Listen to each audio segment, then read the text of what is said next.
I guess we're going to start now. Sorry for the delay, everybody. I had to convert my presentation to PowerPoint format, so thank you for your patience. Yeah, so first of all, I'd like to say, 皆様、今日いらっしゃって、誠に、本当に、誠にありがとうございました. Thank you very much for coming today. I really appreciate it. This is the first time I'm giving this presentation, so if you have any feedback about it afterwards, I would really appreciate it because I'd like to give it again in the future. So yes, the name of my presentation is らくらくでペラペラよ, Japanese through onomatopoeia. And to give you a little bit of some background about myself, my name is Jennifer Geacone-Cruz. I'm a language technologist, so I work with language and technology. That could mean anything from working for language applications to actually using technology for interpretation and localization, and everything in between. It's a very diverse occupation, so that's pretty interesting. I'm a Japanologist as well, and I'm a member of the EAGS, or European Association for Japanese Studies. And I taught at the School of International Liberal Studies in Japan at Waseda University in Tokyo. And my background is in psycholinguistics and cognitive science. So I spent a lot of time looking at how we learn languages and how multiple languages work in our brain, and how we retain them and what happens when we add even more languages to those. So this is kind of a synthesis of all of my linguistic and personal passions put together. And I hope I can get you interested in it as well. Whether or not it's your first time to look at Japanese and take maybe some first steps, or if you are a long-time learner of Japanese, to maybe revisit some of your favorites or to possibly reconsider some things you haven't looked at before. Just to get a quick idea, who here has some background in Japanese language? Okay. Great. Who hasn't but would like to start and thought this might be a good way to start? Wow, okay, great. Fantastic. I tried to make this talk useful for both groups of people, especially for advanced learners, maybe to look at some of the linguistic consequences or implications of using onomatopoeia in ideophones in Japanese. And for the beginners, I've made it easy for you. If you don't know any hiragana or katakana or kanji, I've put it in romaji. And if you don't know kanji, I've put it in hiragana and katakana for you, so that you can follow along. I also put some resources on my blog, and there'll be a link for that coming later. So let's get started. So what are we actually talking about today? Actually, the title of my talk's a little bit of a lie. I said it's Japanese through onomatopoeia. We're not actually strictly talking about onomatopoeia today. Onomatopoeia is words that mimic sounds. And we do talk about this a little bit today, but actually we're talking about a broader and more dynamic category of language, called ideophones. Ideophones is a broader category of language that includes onomatopoeia. And ideophones are also more layered and more complex. And they include things like memetic language, which is language that mimics something else or mimics an activity or a sound or a state in nature. And then ideophones themselves as a broader umbrella group, which are words or utterances that actually do something else that has a more complex nature. And this includes onomatopoeia. So what is an ideophone? Well, it's a vivid representation of an idea in sound, a word often onomatopoeic, so included in that category, which describes a predicate, qualificative, or adverb in respect to manner, color, sound, smell, action, state, or intensity. That's a lot of stuff. So you can see I wasn't kidding when I said that ideophones are actually extremely dynamic classes of language or words. They can have many of these all at once. They can have just a couple. They're very abstract, and they're more like representations or composite representations of ideas of language.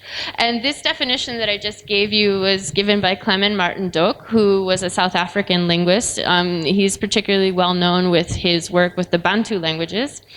And the reason why a South African linguist has some idea about idiophones is because in African languages, idiophones, onomatopoeia, and memetic language is extremely rich. And just like in Japanese and Korean, it's also in all Chinese as well, there's also a rich library of these words and utterances that you can draw from. We also have them in Western European languages and other languages, but they're not quite as rich or dynamic. And you'll see some of these differences if you're not already familiar with them. So when I started my linguistically systematic study of Japanese about 23 years ago, I fell in love with the idiophones of Japanese language. They were some of the first words that I learned. And now that I think back on it, it's not that surprising because they're important for us across every language we speak, even from our first language. Idiophones or idiomatic languages or onomatopoeia begin from day one that we start to learn our languages. There's a linguistic bootstrapping, if you want to call it that, that happens when we're acquiring a language. So when we're first learning a language and we see, for example, a dog, we don't have the words to describe it, but we are experiencing everything from its very beginning. So we see that it has this fluffy stuff on it, it makes a noise, sometimes it smells funny, it likes to stick this thing out of its mouth and lick our face, and it gets wet. And all of these things together to us create this animal that lives with us in our family and seems to love us. And then as time goes on, we learn it's a dog. And that without those things, a dog's not really a dog. So when we don't have those words, we're trying to work out how to express that we understand that these things exist, and we create sounds.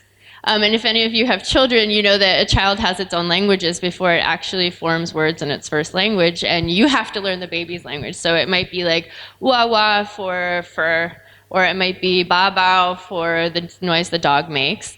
And these in themselves are onomatopoeia or idiophones. So already it's almost quasi-instinctual for us to use these as linguistic units. And it's particularly in Japanese, we have some research from Imai and Kita in 2014 and Liang in 2014. These are two very recent studies, but they're only the most recent large studies in a very long line of linguistic studies going all the way back to even the 20s in terms of scientific analysis of idiophones. And really, it's just like when we look at a second language or a third language, we're learning it all over again. We may come with more reference points and more experience, but it doesn't really hurt to approach it as if we are a child again. And this is really useful when it comes to Japanese. So there's that. And the second point that makes it so important is that there's illustrative language or interjections. This is important because it's not just a reply to something that's happening. Like if someone tells you something is surprising and you go, oh, that's an interjection. That's in reaction to what they've told you. As opposed to that, idiophones are something that's illustrative and they're used by the speaker, not as a reaction. So if you are telling a story and you want to get people to imagine what's happening and you want to get them immersed in what you're telling them, you would use idiophones or memetic language to bring them into the story. So you're actually drawing word pictures. And this is why idiophones are so important, because Japanese is very much a memetic language. It's very much an illustrative language. It's a language with words that are extremely specific and very rich in meaning. So this does a lot to support that. And finally, they're not bound by register. Especially in Japanese, they're not bound by register. And you might find that a little bit counterintuitive or surprising, because Japanese is well known for having a lot of formal language.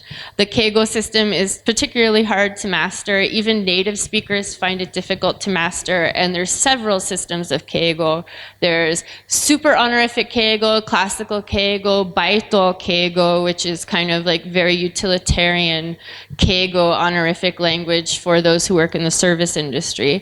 And there's hundreds of books for native speakers about the proper way to use it, and it's highly codified. But idiophones, idiophonic language, memetic language, onomatopoeia in Japanese isn't codified like that at all. And it's actually quite fluid in its movement across different types of utterances in language. And people always get really surprised by that. And sometimes that's because idiophones and onomatopoeia in Japanese are kind of undercover. They're a little bit on the down low, and they actually look like actual words and not as onomatopoeia. But as you'll see in some examples that I show you, they're actually onomatopoeia. So, what about Japanese then? Like I mentioned, African languages are really rich in these kinds of words. Western European languages have a lot of them, but only have a lot of one particular category. So why is it such a huge thing in Japanese? And how can you make it work for you? Well, as you can see here, we have an explosion of onomatopoeia. One reason why is because it's everyday speech.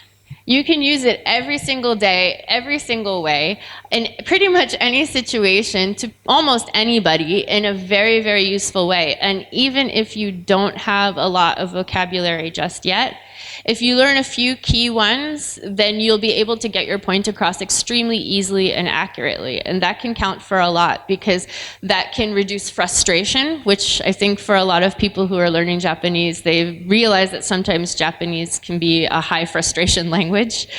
So if you can learn a few key onomatopoeias or a few key idiophones, you can actually kind of skip ahead a little bit or skip some of the tough spots and actually sound very native while also getting your point across. And that can relieve a lot of learning stress.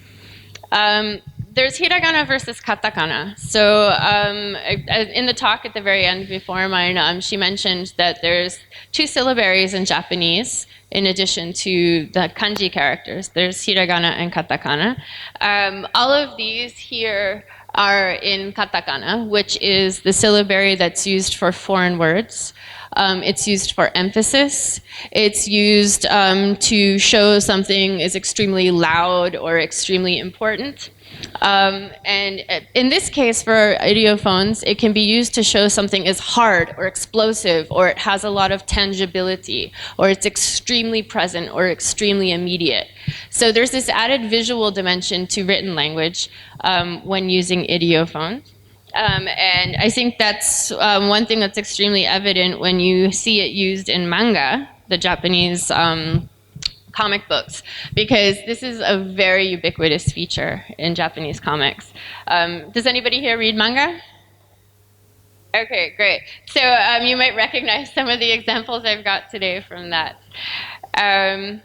And then, yeah, so manga. And then the added one to that is advertising. I worked for a long time in advertising and media and journalism. And one of the things that I noticed when I first went to Japan decades ago was that this kind of language is everywhere in advertising. And at first it seems a little simplistic, but it's actually extremely efficient.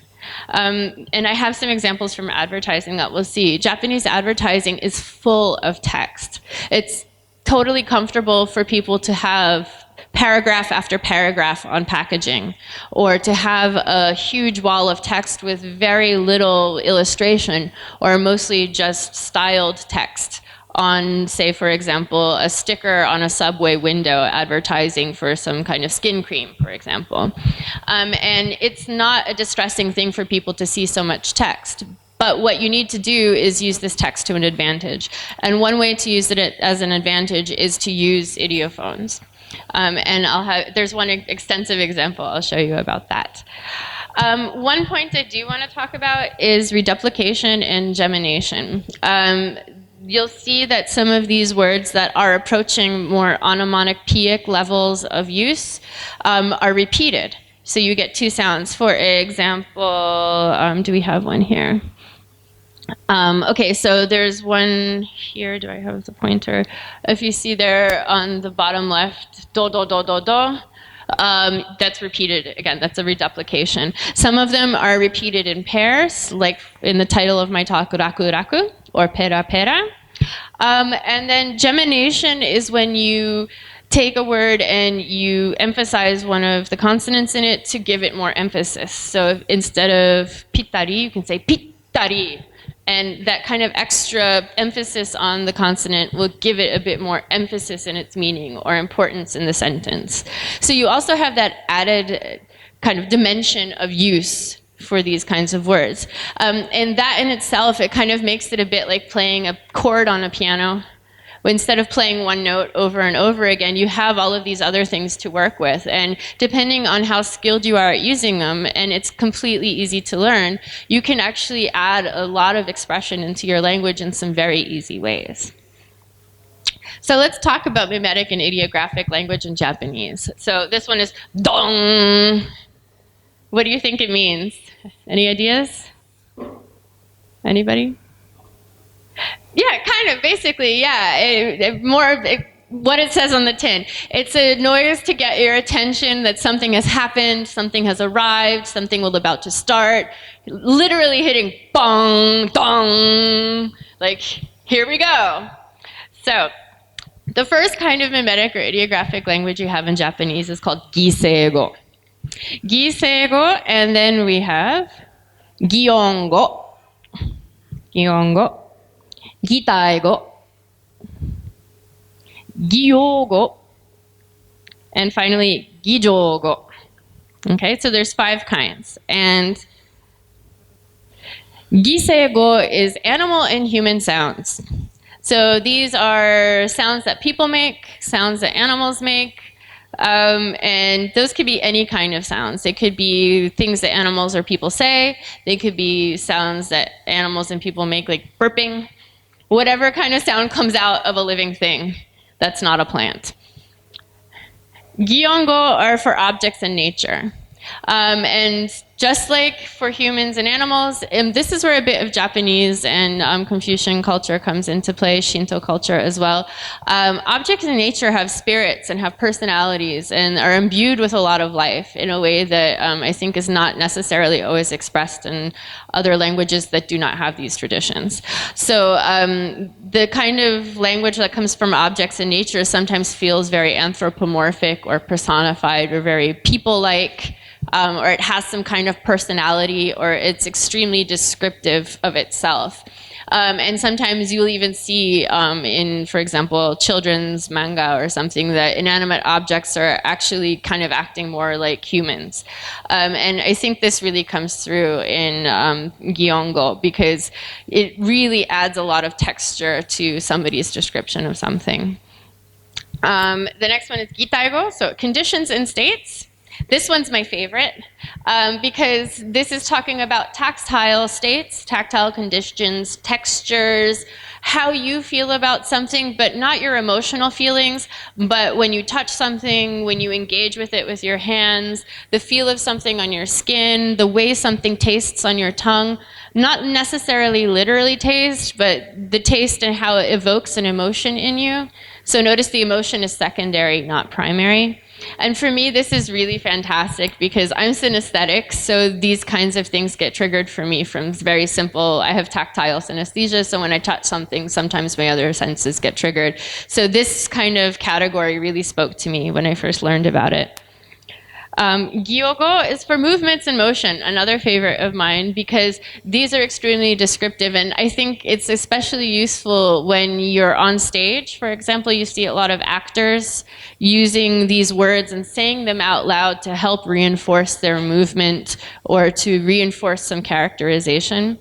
Again, a lot of this language is used for drama, or it's used for dramaturgic language, or for example, when you see someone acting something out or doing storytelling. So a lot of these are often used to paint the picture. And then finally we have gijogo, which are feelings. This is another cultural thing. I would say, because in Japanese culture, it's not always easy to show your feelings on the outside. It's not necessarily correct in society, or it's not acceptable for a lot of different reasons.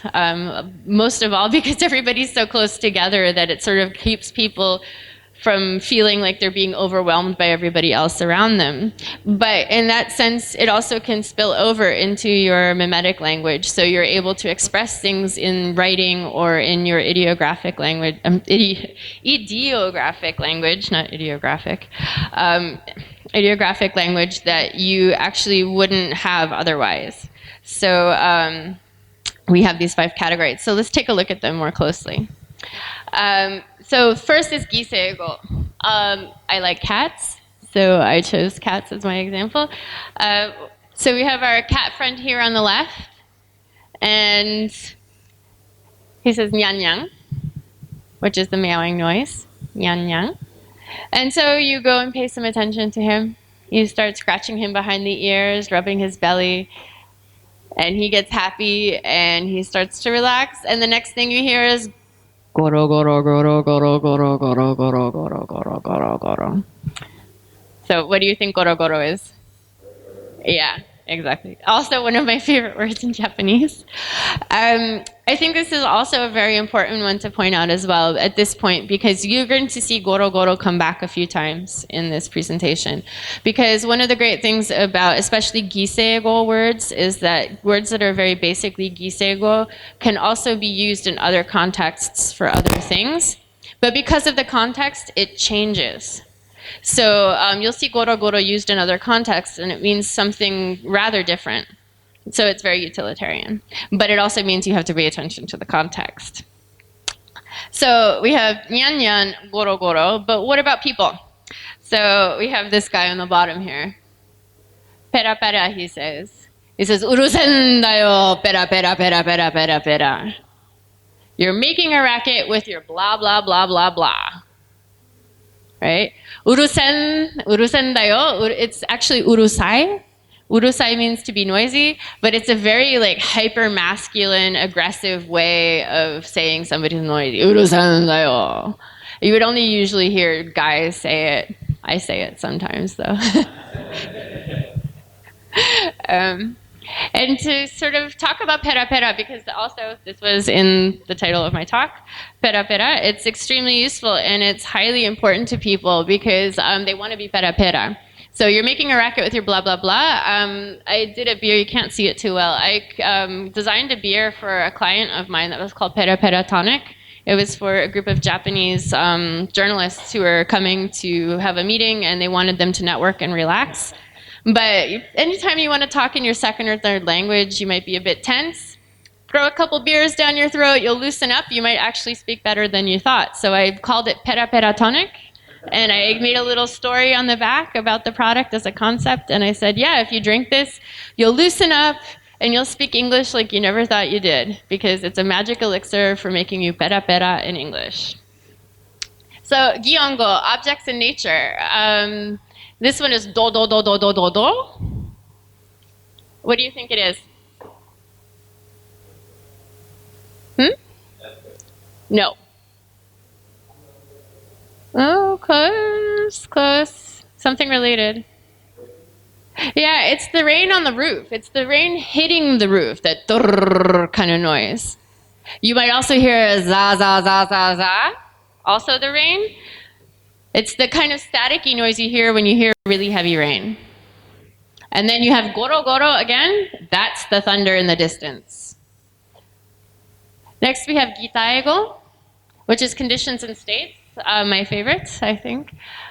This is an ad for a skin cream, and it says, Natsu no betta tsuki kao.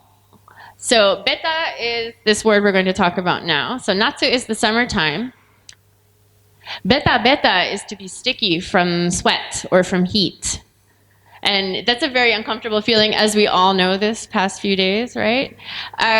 So what you might do is buy some of this hadakara, which is a soap that's supposed to make you feel sara sara.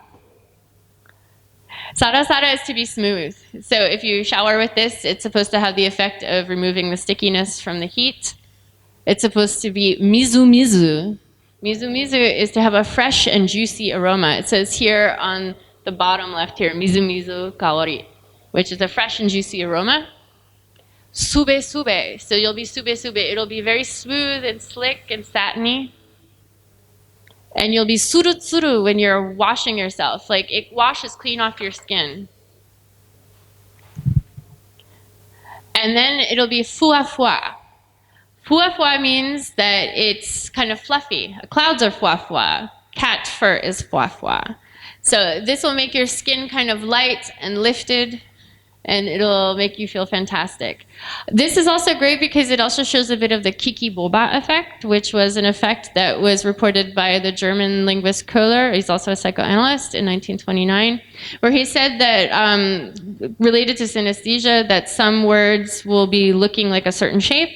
So spiky things tend to have hard sounds like kika or kiki, and round things or rounded blobby things tend to have a kind of sound like boba. And there's a link to that at the end of this as well. So this one, you can see that that works that way.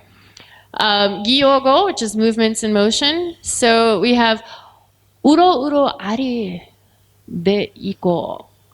Uro uro is to walk around aimlessly with no idea of what you're doing, to wander around. So this little ari, which is an ant, is kind of away from the rest of them. He's kind of wandering off on his own. He's uro uro shiteru.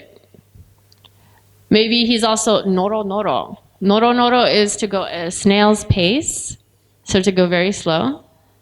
And maybe the other ones are wai, which is to be very hectic, to be very active, to clamor around.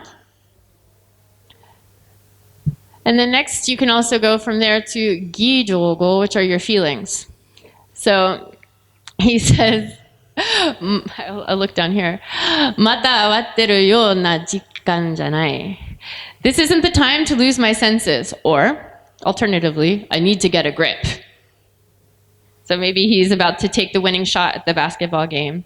So awatteru or awa is to be confused, to lose your senses, to be lost in time.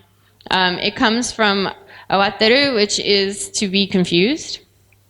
And that's one that I said before was kind of like an undercover one. You might see it and not realize it's actually an onomatopoeia or an idiophone. Another one is uttori.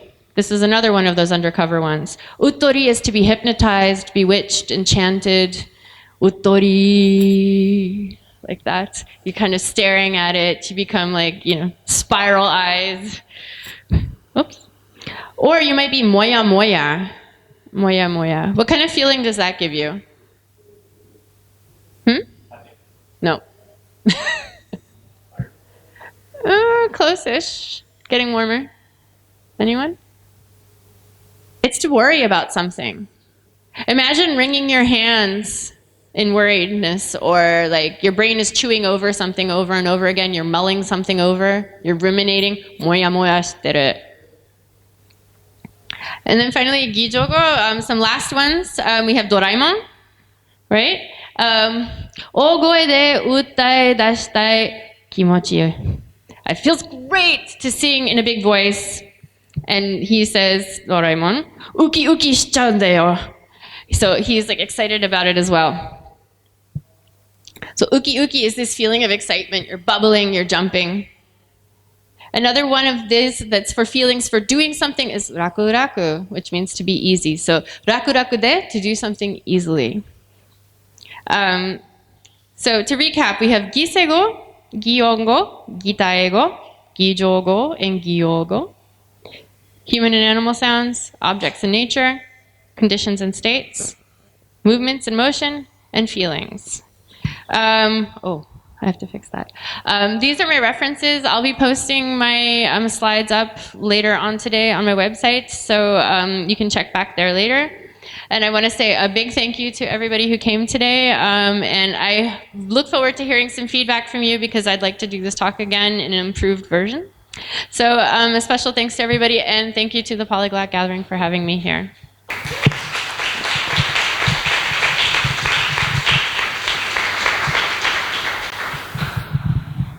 We already have some questions on Slido. By the way, you can post your questions on Slido. The instructions are still on the whiteboard.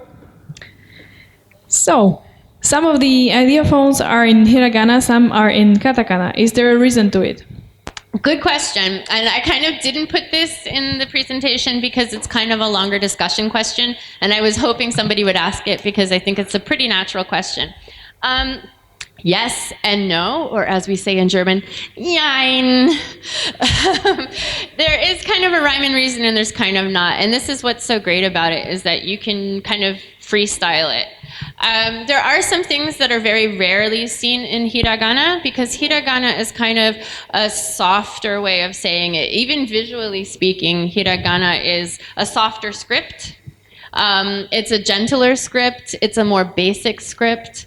In that sense. So if you want to soften the feeling of whatever it is you're saying, or it's in the background, or it's gentler, or it's maybe more internal even, you might use it in hiragana. Other ones, like for example, dong, I don't think I would ever see it in, or at least that way, I would never see it in hiragana. I might say tong, which is kind of like a slight knocking noise. You might see that in hiragana, but dong, you would always see it in katakana. Some I think are almost exclusively in katakana simply because they're loud sounds, so to speak. But if you want to emphasize it, if you want to, it depends on how poetic you want to be, and I think that's the beauty of it. Great question, thank you. Are there specific resources for Japanese ideophones, like a dictionary? Dictionaries, unfortunately, I find don't tend to categorize them so well. Like they don't do like idiophone lists or onomatopoeia lists, and I think that's a shame. Maybe I should do one. There are lots of really great websites that have them. There's a lot of good places that do like Japanese language learning resources. And since this is, in fact, one of the best ways to get started with Japanese, these websites often do a lot of nice lists with that stuff. And I'll be posting some lists later so that you can have a look at it. I think there is also an idiophone for silence, isn't there? Yes, there is. There's actually quite a few of them. So you can have deafening silence, you can have quiet silence, you can have like a shikari, which is kind of like one of those undercover ones, which is like just an internal silence, like you're silently thinking to yourself. And I've also recently seen that there's some new ones coming out for silence that are kind of more like existential angst silence, and you see these in manga. So I can try to see if I can find examples of those and also post those. Why do you think there are so many onomatopoeia in Japanese, and are they a manifestation of Kawaii? Oh, that's a good question too. I think yes, and about Kawaii, I especially have an interest in Kawaii. I've been working on translating the Kawaii-ron, which is like the Bible of Kawaii, written by a semiotic scholar. And so this question is kind of always talked around and never actually spoken about in this book, so I think about it a lot. I think that it's not necessarily that it's a manifestation of Kawaii, because I think Kawaii as a concept came around much later than these language units came around. These language units have been around for thousands of years, since the beginning of the Japanese language, more or less. And the concept of Kawaii as it is formally came out much later.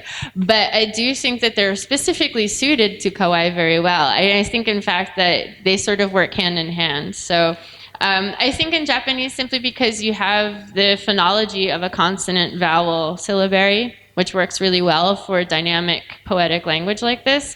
And that also there's cultural factors, like I mentioned before. Shinto culture gives a lot of these different qualities, or really takes care to pay attention to some of these smaller details about nature and nature's properties and how nature interacts with the things around it. And these are really what a lot of these words are doing. What are some more obscure ones you've heard of? I've heard there is one for things like frizzy versus smooth hair. Yeah, there's some for hair. I think I'm trying to think of my favorite one. There's an undercover one that's kind of a big debate at the moment among people who are doing Japanese linguistics. It's called the Achikochi debate. Just kind of like with the ants example that I gave with the YY. That YY is sort of clamoring. Achikochi can mean to go here and there. So achikochi shiteru, achikochi iteru means to be running around here and there, maybe doing errands or something. And there's some people that actually say that that's one of these idiophones. I am still trying to decide. I like to think it is because it sounds very idiophonic. Yeah, but these ones, for example, for describing skin feelings or hair feelings, like tsube-tsubu is also used for hair, for very like smooth hair. And some of the ones that are used for skincare products, because I was working in fashion and beauty advertising, I find these really fascinating because they're extremely prolific. There's loads of these words and they're very specific. What's the most unusual example of onomatopoeia you've come across in Japanese? Most unusual example. I wouldn't say for me that it's necessarily about it being unusual, like weird words, because I think weird is a really subjective thing, or unusual. But I think the most unusual aspect for them for me is how they're applied across different things. Like, for example, goro goro. I know it's really simple and really easy, but you see it come up in so many different contexts, like goro goro for cats, goro goro for this thunder noise. You can say goro goro shiteru for yourself when you're tired and after a long week and it's Saturday and you just want to kind of roll around in bed and do nothing and just kind of be blobby and watch a bunch of Netflix and like you just goro goro shiteru. Like you can almost even imagine it just like a cat laying on its back with its legs in the air. You don't want to go anywhere. And I think it's this versatility that's actually the most unusual thing for me because you don't really see it in other languages. Are these onomatopoeia and ideophones really also found in the earliest Japanese text? Do you happen to know? From what I understand, I'm not an expert in this, in like early Japanese texts at all. But as far as I know, for example, if you look at some Heian era texts, there are some debatable instances of that sort of language happening. I think a lot of scholars will say that it's not concrete use of it because they think maybe that this is slightly more vulgar language or more modern language or it's too contemporary to be classical. I personally like to think that, hey, people back then were people too, and I would not be surprised if they actually really did use phrases like this. So I think it's perfectly plausible to think that, you know, Lady Murasaki put some of this into the Tale of Genji, and we just don't quite realize it, or people don't want to really think about it that way. Then I only have one comment here, which I need to show you because I'm not able to read it. Here, the last one. One comment, I've always heard that sign comes from... Achikochi comes from achira and kochira.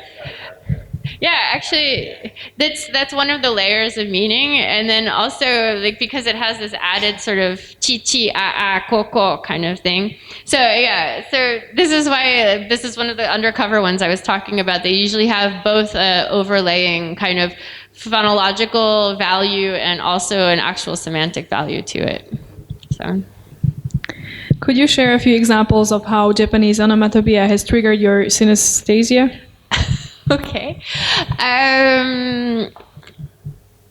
Okay, the word fwa doesn't do it for me all the time, but sometimes fwa gives me kind of a marshmallow taste in my mouth.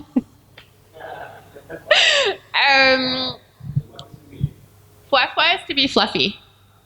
I mean, yeah, it's kind of a literal wrapping on top of it. Let's see. I'm trying to think of another one. Sara does it sometimes too, but Sara for me is kind of like a light green color. Yeah, I don't know. Like it really depends. Sometimes it's quite spontaneous. I mean, some of them I've seen so much that they stopped triggering because I was in Japan and I saw these words everywhere, and you kind of become desensitized to them. But yeah, I think I need to think about it a little bit more. But that's a great question, actually, because for me, it gets triggered in different ways in different languages. I don't have any other questions on Slido, so please, if you still have some, just post them, and maybe we can ask if there is a question in the room directly. Hands up.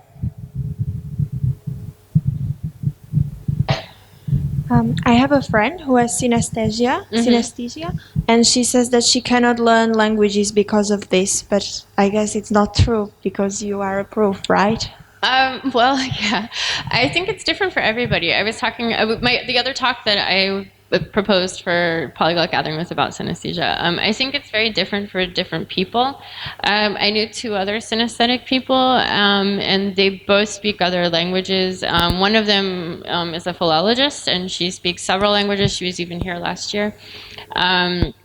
And I don't, at least when we talk amongst ourselves about it, it doesn't ever seem to be a barrier. In fact, I feel like it's actually an advantage because these sensory and emotional connections to the language actually, at least for me, help me to kind of like fix it in my memory. And also it makes it a far more exciting experience. And for me, like it turned, like when I'm first exposed to a language I've never heard before, like that kind of anticipation of like, okay, what's gonna happen with this? That's quite exciting for me. So, but it's different for everybody, and I think that's one of the most beautiful and difficult things about synesthesia and the study of it is that it's quite hard to quantify it in a lot of ways because it's often based on self-reporting, and it's very hard to quantify self-reporting scientifically. So.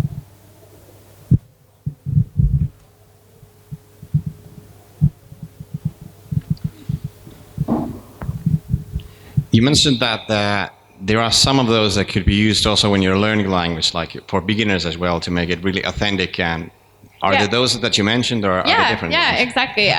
So for example, well, we could go back a bit. Oh.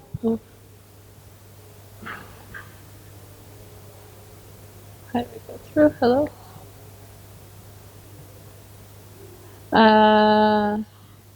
I'll use the example of this soap. For example, if you say something sara sara, that's something you hear every day. Like you can use it when you're cooking even, or tsube tsube as well. You can use when you're cooking. If you are making noodles, for example, you want those noodles to be tsube tsube, that means that you're cooking it to a particular consistency.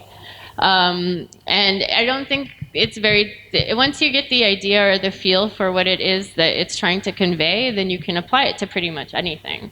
And there's not so many hard and fast rules necessarily about how to use it. And there's been times where I've discovered one when I was like still learning them, and I discovered one and then I used it, and I didn't use it in a necessarily correct situation, but people still understood what I meant, and it wasn't like totally weird, and it actually like did me a lot of service. So I think that this is a really great way to sort of have a strategy for trying to get your point across.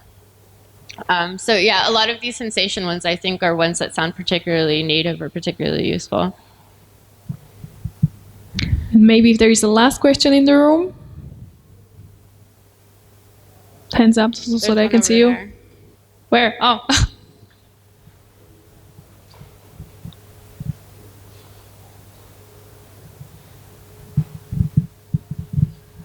Maybe it's not a question, but for people who are interested in the topic, there are two articles available online.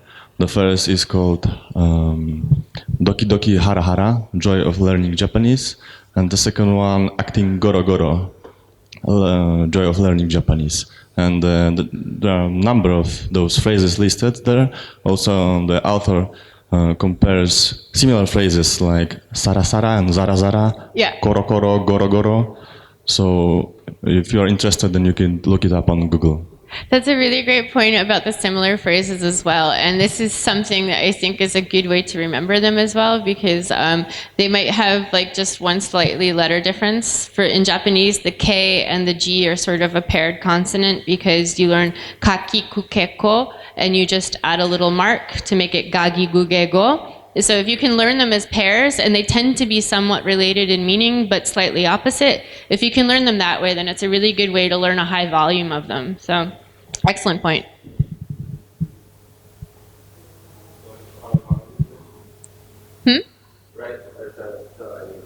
Goro Goro, right? Yeah. What does Koro Koro mean? Koro koro is to roll. There's koro koro and then there's kuru kuru. There's a few different kinds of rolling. Do they have any relation based on similar consonant sounds or consonants? But like kuru kuru can be to turn, like this way. This can be kuru kuru, but it's also the verb to turn. And then koro koro, I usually imagine it as like a stone or a snowball rolling along. It's kind of got slightly more dimension. It's more horizontal. Yeah. Cool. Thank you very much, everybody. 本当にありがとうございました。